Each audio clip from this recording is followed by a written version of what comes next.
ఏంట్రా అంత డల్గా ఉన్నావు? అసలు న్యూ ఇయర్ మనం ఎలా సెలబ్రేట్ చేసుకునేటోళ్ళం?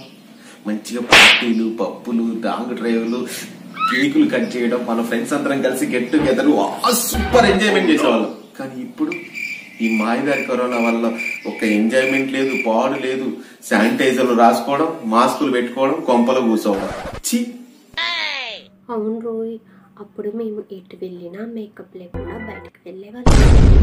ఇప్పుడు పార్లర్కి వెళ్ళలేకుండా అయింది. మా మొహాన్ని మేము అద్దంలో మేకప్ లేకుండా చూసుకోలేకపోతున్నాం. ఆ కష్టాలు ఎవరు చెప్పాలి? మీకు ఇప్పుడు అంత కష్టం ఏమొచ్చిందిరా? మిమ్మల్ని మేకప్ లేకుండా చూడటం మాకు మరీ నరకంగా ఉంది. అంటే అమ్మాయిలకి మేకప్ లేకపోతే మీరు చూడలేకపోతున్నారా? ఆ చైన వాడు కనిపిస్తే చంపేయాలనిపిస్తుంది. లేకపోతే మనకి ఎన్ని ఘోరాలు చూపిస్తాడా దరిద్రుడు. పోరరే, మేము మేకప్ లేకుండా కూడా చాలా అందంగా ఉంటాం. సరే, ఈ టాపిక్ వదిలే. అసలు నాకు కరోనా కనపడితే దానమ్మ దానికి ఉంటది, నా చేతులు ఉంటది.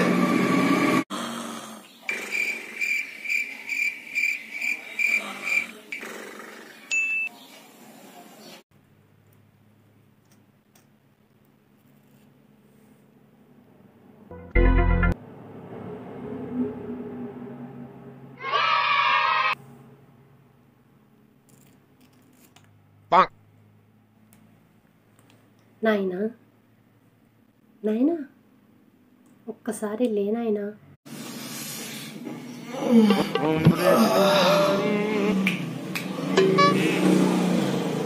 ఎవరు మీరు?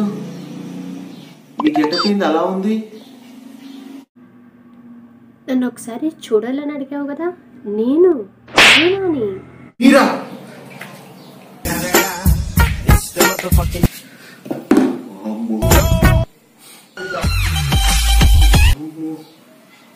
ఇప్పుడు నన్ను అందరూ మర్చిపోయి మాస్కులు లేకుండా రోడ్ల మీద తిరుగుతున్నాను. నేను గినక తలుచుకుంటే సెకండ్ వేవ్ కూడా స్టార్ట్ చేయగలను. అంత పని చేయకు. ఫస్ట్ వేవ్కే చాలా మంది ప్రాణాలు పోయాయి. అట్లా రండి దారికి. అయినా నన్ను ఒకసారి కనిపించమన్నావు దేనికి? అసలు మీకు కరోనా అని ఎలా పేరు వచ్చింది? మీరేగా కరోనా అని కొందరు, కోవిడ్-19 అని కొందరేమో ఈ మధ్యనేమో మహమ్మారి అని పేర్లు పెట్టారు కదా. ఏమన్నా మామూలుగా చేస్తున్నారా? అందరికీ అంటించేస్తున్నారుగా. మీ మీద రివెంజ్ తీర్చుకోవడానికి వచ్చాం. పొల్యూషన్ ఎక్కువ చేయటం, చెట్లు కనిపిస్తే వాటిని నరకటం, ఇవన్నీ చేస్తే మేము రాకుండా ఎలా ఉంటాం? అయినా మా స్టైల్లో మేము వచ్చాం. ఇంకొక డౌట్ కూడా ఉంది, అడగమంటారా? అడగవయ్యా, ఇంకెందుకు ఆలస్యం? అయినా మీ మనుషులకి అన్ని విషయాల్లో కంగారు ఎక్కువేగా.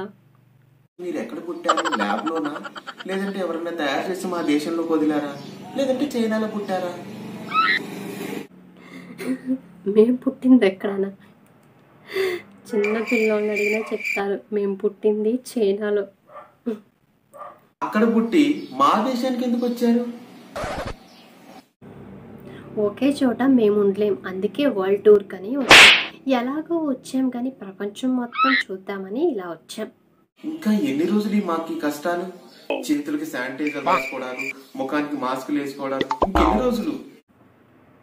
2021 కూడా ఇక్కడే ఉందాం అనుకుంటున్నాను, కానీ మీ వాళ్ళు ఏం చేస్తారో మరి చూద్దాం. 2021 వరకు కూడానా? దేవుడా, మీరెప్పుడు పోతారా అని ఎదురు చూస్తున్నాం. అయినా మీరు చేసిన తప్పులు పాపాల వల్లే ఇవన్నీ జరుగుతున్నాయి. ఇప్పటికైనా తెలుసుకొని ఉండండి. పొల్యూషన్ ఎక్కువ చేయడం, చెట్లు నరకడం ఇవన్నీ మానండి. ఇంకొకటి, పేరెంట్స్ వాల్యూ, కుటుంబం వాల్యూ ఎవరికైతే తెలియదో వాళ్ళందరికీ తెలిసేలా మేము మీకు గుణపాఠం చెప్పాం. ఇప్పుడు అందరూ చక్కగా ఇంట్లోనే ఫ్యామిలీస్తో ఉంటున్నారు. ఆడవాళ్ళ కష్టాలు అర్థం చేసుకుంటున్నారు. చూడు, మా వల్ల ఎంత మంచి జరిగింది. మంచి ఏమో గానీ చెడు జరిగింది. అయినా మనుషులకి ఎన్ని చెప్పినా మారతారా చెప్పండి? ప్రకృతికి విరుద్ధంగా ఇప్పటి నుంచి ఏదైనా చేశారో ప్రళయం చూస్తారు. ఆ పని చెయ్యి. మా వల్ల ఇంకొక మంచి కూడా జరిగింది. ఇంతకుముందు హస్బెండ్స్ జాబ్‌కి వెళ్ళి ఫ్యామిలీస్‌తో టైం స్పెండ్ చేసేవాళ్ళు కాదు. ఇప్పుడు అలా కాదు. చక్కగా ఇంట్లోనే ఉండి వర్క్ ఫ్రమ్ హోమ్ చేసుకుంటూ ఫ్యామిలీస్‌తో హ్యాపీగా గడుపుతున్నారు. You are great corona. మాకు మా ఫ్యామిలీ వాల్యూ తెలియజేసినందుకు థ్యాంక్ యూ.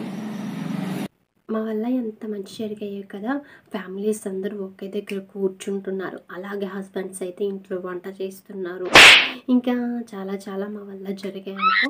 ఎవరికైతే ఫ్యామిలీ వాల్యూ తెలియదో వాళ్ళందరికీ ఇప్పుడు తెలిసేలా మేము చెప్పామన్నమాట. ఇకనైనా చెట్లు నరకకుండా పొల్యూషన్ ఏదైతే ఎక్కువ చేస్తున్నారో అది కొంచెం తగ్గించి ఉంటారని నేను కోరుకుంటున్నాను. ఇట్లు మీ కరోనాని త్వరలోనే మీ అందరినీ వదిలి వెళ్ళిపోతాను. సెలవు.